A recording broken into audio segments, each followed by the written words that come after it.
Hello दोस्तों, कैसे हैं आप लोग। आप लोगों का हमारे YouTube channel easy to learn by Jitendra sir में स्वागत है। दोस्तों, आज मैं लेके आया हूँ सीआईबी रिटेल बैंकिंग के यूनिट 17 को, जिसमें हम लोग देखेंगे सिक्योरिटाइजेशन। सिक्योरिटाइजेशन होता क्या है दोस्तों, और ये क्यों ज़रूरी है, इसके बारे में हम लोग डिस्कस करेंगे। तो ठीक है दोस्तों, इससे अब आगे बढ़ते हैं और देखते हैं डिटेल में सिक्योरिटाइजेशन के बारे में। ठीक है दोस्तों। तो securitization is the financial practice of pooling various types of contractual debt such as residential mortgage, commercial mortgage, auto loans, credit card debt obligation, and selling their related cash flow to investor as a security, which may describe pass-through certificate or collateralization debt obligation है। ठीक है दोस्तों, ये तो मोटा मोटा हो गया। अब मैं आपको थोड़ा सा इसको डिटेल में समझाता हूँ कि सिक्योरिटाइजेशन की ज़रूरत क्यों पड़ती है। तो देखें दोस्तों, बैंक का काम क्या है। बैंक्स जो हैं दोस्तों, ये लोन बांटते हैं। इन्होंने मान लिया बहुत सारे हाउसिंग लोन कर दिए। हाउसिंग लोन हो गया मान लो 100 करोड़। एजुकेशन लोन हो गया, एजुकेशन लोन भी मान लीजिए 100 करोड़ हो गया। इसी तरह से अदर्स लोन है वो भी।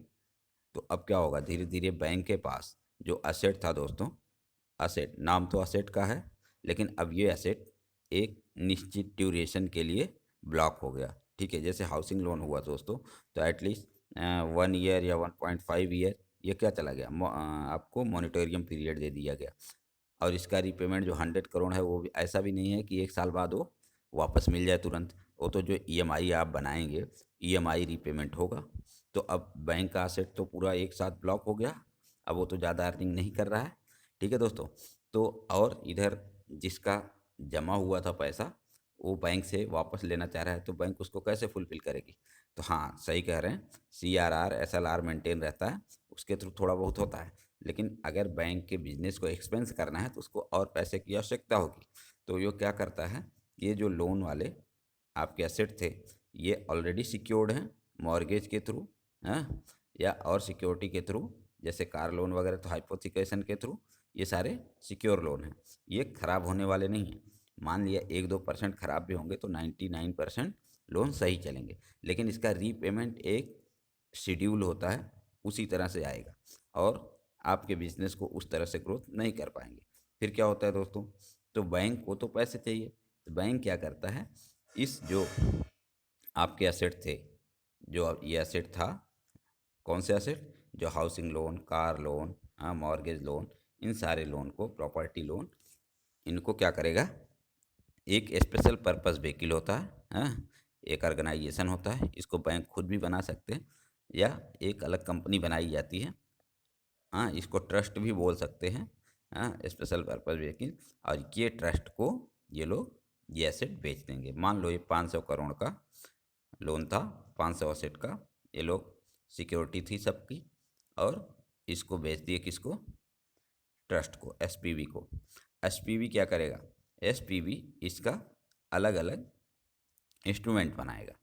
जैसे बॉन्ड बना दिया, हाँ, सीडीओ बना दिया, हाँ, पास थ्रू सर्टिफिकेट। अब इसके द्वारा क्या होगा, जो हमारे एसपीवी हैं वो इसको मार्केट में बेचेंगे। तो इसको कौन खरीदेगा, जो इन्वेस्टर्स होते हैं, इन्वेस्टर होते हैं वो इसको खरीद लेंगे और एसपीवी को पैसे देंगे। एसपीवी को इन्वेस्टर्स के द्वारा फिर से पैसे मिल गए 500 करोड़। और ये 500 करोड़ रुपए किसको दे दिया है, हैं, 500 करोड़ रुपए, जो 500 करोड़ रुपए इसको इन्वेस्टर के थ्रू मिला, किसको, एसपीवी को। तो ये किसको दे दिया, बैंक को दे दिया। अब बैंक को क्या हुआ, बैंक के पास फिर से लिक्विड एसेट हो गया। बैंक इसका आगे एक्सपेंशन करेगा, अपने बिजनेस में अपना काम करेगा। तो अब इसमें क्या है कि बैंक का जो पैसा एक बार ब्लॉक हो गया था लोन में, वो पुनः उसको मिल गया। हाँ, ये ज़रूर है कि जैसे 100 करोड़ उसको दिया था, तो हो सकता है 490 आए। कुछ परसेंटेज कमीशन एसपीवी लेगा, कुछ। अब इन्वेस्टर इसमें पैसे क्यों डालेंगे, इन्वेस्टर को प्रॉफिट नहीं होगा तो इन्वेस्टर को कुछ पैसे दिए जाएंगे इन्वेस्ट करके। अब जो बैंक को पैसे मिल गए, अब जो बारोवर्स थे वो अपने एग्जैक्ट टाइम पे ईएमआई वगैरह देते रहेंगे, और जो ईएमआई आएगी, अब चूंकि बैंक को तो पैसा पहले से मिल गया, तो ये जो ईएमआई मिली, ये पैसा क्या होगा, तो ये पैसा जिसने दिया है, किसने दिया है, एसपीवी को बैंक वापस कर देगा, और एसपीवी क्या करेगा, इस पे थोड़ा सा इंटरेस्ट किसको दे देगा, इन्वेस्टर को दे देगा, और जो उसका मार्जिन बचेगा वो रख लेगा। ठीक है, तो हमें लग रहा है ये थोड़ा सा आपको क्लियर हो गया कि सिक्योरिटाइजेशन की ज़रूरत क्यों पड़ती है, और बैंक्स या फाइनेंशियल इंस्टीट्यूट सिक्योरिटाइजेशन क्यों करते हैं। ठीक है दोस्तों, ये रहा सिक्योरिटाइजेशन का मोटा मोटा प्रोसेस। अब हम लोग आगे देखते हैं सिक्योरिटाइजेशन ऑफ एसेट। इसमें क्या होता है, definition of some of the terminology used in securitisation. इसमें होता है obligor means a person who is liable whether under a contract or otherwise to pay a debt or receivable and discharge any obligation in respect of debt or receivable। ठीक है, ऑब्लिगर कौन है, bank ने जिसको loan दिया है, तो जो बारोवर हैं वो ऑब्लिगर हो गए। ठीक है, दूसरा होता है ओरिजिनेटर। ओरिजिनेटर कौन होगा, जो लोन को दिया है। ठीक है, refers to a bank that transfer from its balance sheet to a single asset of pool of asset to an SPV. वही बताया गया कि जो ऑरिजिनेटर है दोस्तों, वो क्या करता है, सारे जो लोन है उसको इंडिविजुअली या एक पूल बना लेता है, एक बंडल बना लेता है, जिसे बंडलिंग भी कहते हैं, और वो एसपीवी को इसको दे देता है, ट्रांसफ़र कर देता है। Transaction would be include other entity of the consolidated group to which the bank belongs. ठीक है, आगे सिक्योरिटाइजेशन। सिक्योरिटाइजेशन की मीनिंग है means a process by which a single performing asset or pool of performing asset are sold to a bankruptcy remote SPV. ठीक है, and transfer from the balance sheet of the originator to SPV in return for an immediate payment. ठीक है, अब देखें, जैसे ही आप securitisation ये SPV को बेच दिए, तो उससे क्या होता है, एक चीज़, नई चीज़ है दोस्तों, कि आपकी बैलेंस शीट पे कुछ जो बैड लोन्स होते हैं, बैड लोन ख़राब हो जाते हैं, जो एनपीए हो गए हैं, उनके बारे में ये है दोस्तों। तो वो आपकी बैलेंस शीट हमेशा ख़राब करती रहती है, भैया इनके यहाँ इतना एनपीए है, और ये एनपीए अगर एक सर्टेन लिमिट से ज़्यादा हो जाता है, तो बैंकों पर पीसीए भी लग सकता है। तो क्या करेंगे, हमें एनपीए घटाना है दोस्तों, तो अब जो है एनपीए घटाने के लिए भी सिक्योरिटाइजेशन का सहारा लिया जाता है। ये क्या करते हैं, ये जो अमाउंट है इनके बैलेंस शीट में, हाँ, तो उसको ये एसपीवी को बेच देते हैं। इससे क्या होता है, इनका बैलेंस शीट क्लीन हो जाता है, क्योंकि इनकी रिकवरी आ गई, हाँ, तो उतना परसेंट इनका एनपीए कम हो जाएगा, और धीरे धीरे जब वो रिकवरी होती रहेगी, ये रिकवरी देते रहेंगे एसपीवी को। ठीक है दोस्तों, तो इसके लिए भी इसका काम किया जाता है। ठीक है, अब आता है स्पेशल पर्पस व्हीकल।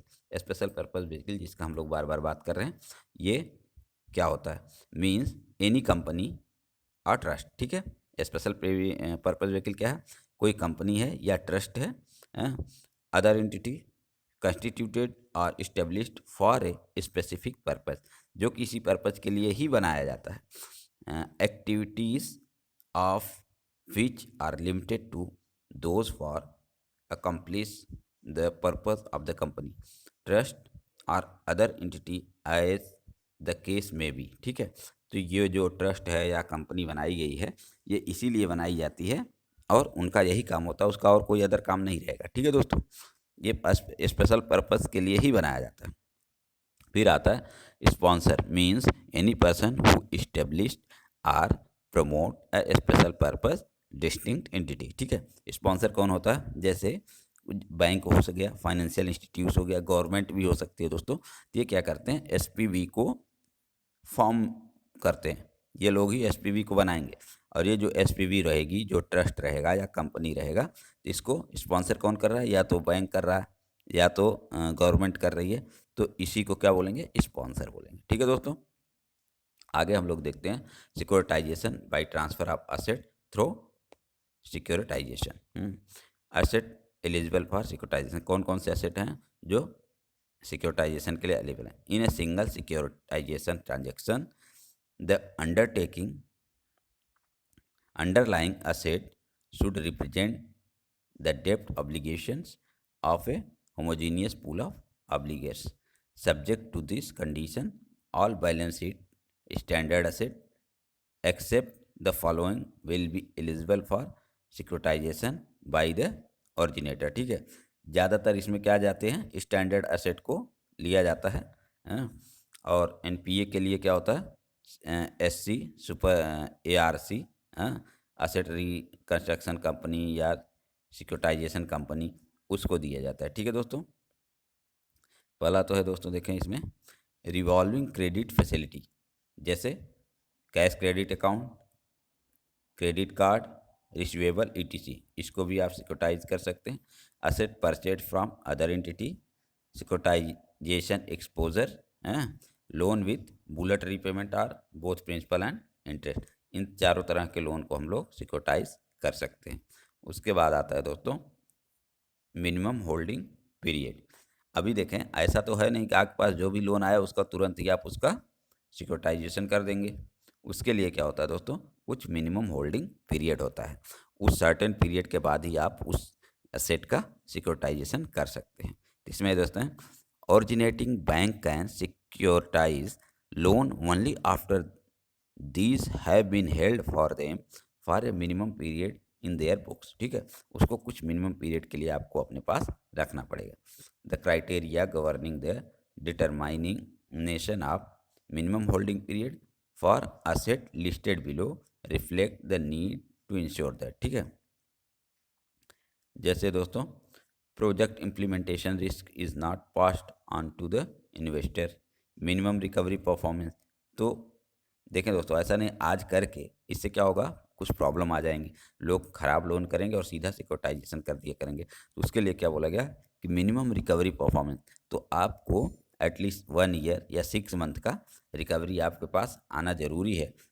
अगर आप आ जाएगा तब जो है आप उसको सिक्योरिटाइजेशन कर सकते हैं। ठीक है, इसका बुक में थोड़ा सा चार्ट भी दिया है कि अगर लोन की लिमिट जो है मेच्योर पीरियड है 24 मंथ है, तो एटलीस्ट आपको 6 मंथ की रिकवरी आनी चाहिए, या 2 to 5 ईयर है तो 1 ईयर की रिकवरी आनी चाहिए। ये है दोस्तों, आप देख सकते हो, ज़्यादा इंपॉर्टेंट नहीं है।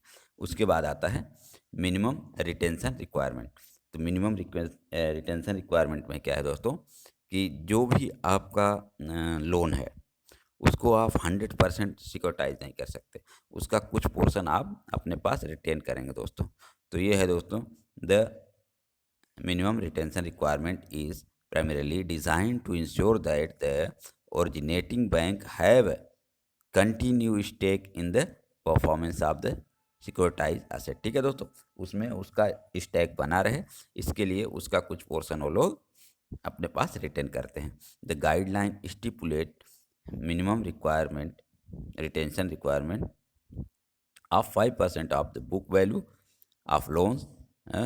तो देखो, अगर मेच्योरिटी ओरिजिनल मेच्योरिटी 24 मंथ तक है दोस्तों, तो उसका 5% बुक वैल्यू का 5% अपने पास रिटेन करते हैं, हाँ। और उससे ज़्यादा का है, उससे ज़्यादा है तो 10% रिटेन करना ज़रूरी है। ठीक है दोस्तों, तो इस बारे में हमें लग रहा है आप क्लियर हो गए हैं कि 10% और 5%। अब आगे देते हैं कि accounting and asset classification of minimum retention requirement. The asset classification and provisioning rules in respect of exposure representing to minimum retention requirement would be as under. The originating bank may maintain a consolidated account of the amount representing MMR if the loans transferred are retail loan. In such a case, the consolidated amount receivable in the amortization of the minimum retention requirement and its periodicity should be clearly established, and the overdue status of the MMR should be determined with reference to repayment of such amount। ठीक है, ये वही सारी चीज़ें हैं दोस्तों, इसमें ज़्यादा इंपॉर्टेंट नहीं है, जो इम्पोर्टेंट था उसको हमने आपको बता दिया। अब सिक्योरिटाइजेशन ऑफ एनपीए, ठीक है, जो हमने आपको पहले बताया, sale of state asset by bank acquisition of stressed financial asset by ARC जो बताया था, asset construction company and security receipt, issue of security receipt, ये सारी चीज़ें थी सिक्योरिटाइजेशन के बारे में दोस्तों। अब इसमें एक टॉपिक था EMI कैलकुलेशन का, तो इसका अलग से हमने वीडियो भी बनाया है, लेकिन आपके थोड़ा सा रिमाइंड करा देते हैं दोस्तों कि EMI क्या होता है। जब भी कोई टर्म लोन होता है दोस्तों, उसका एक निश्चित अमाउंट बनाया जाता है, EMI बनाई जाती है, जिसमें इंटरेस्ट और प्रिंसिपल दोनों मिलके रीपेमेंट किया जाता है। इसका फुल फॉर्म होता है इक्वेटेड मंथली इंस्टॉलमेंट, मतलब हर मंथ में इक्वली, मतलब जैसे आपका 10 लाख का लोन था और आपने बोला 20,000 रुपये हर महीने इनको देना है, तो यही जो 20,000 रुपये है दोस्तों, यही इसका EMI होता है। इसको कैलकुलेशन कैसे करते हैं दोस्तों, तो इसका कैलकुलेशन के लिए ये फार्मूला है दोस्तों, हाँ, EMI equal to P into R into under bracket 1 + R to the power n divided by, ये डिवाइडेड बाई है दोस्तों 1 + R to the power n -1। ठीक है दोस्तों, इसके द्वारा आप जो है EMI कैलकुलेट कर सकते हैं दोस्तों। वैसे आजकल दोस्तों डिजिटल ज़माना है, एंड्रॉयड मोबाइल सबके पास है, तो आप जो है EMI कैलकुलेटर भी डाउनलोड करके उससे आप इजीली कितने अमाउंट का कितने % पे क्या EMI होगी, ये इजीली आप कस्टमर को बता भी सकते हैं। ठीक है दोस्तों, तो इसी के साथ दोस्तों आप हमारे इस वीडियो को अगर पसंद करते हैं तो इसको लाइक करें, शेयर करें, सब्सक्राइब करें दोस्तों, जिससे हमारा भी मनोबल बढ़ता रहे नए नए और अच्छे अच्छे वीडियो बनाने के लिए दोस्तों। तब तक के लिए दोस्तों thank you for watching this video.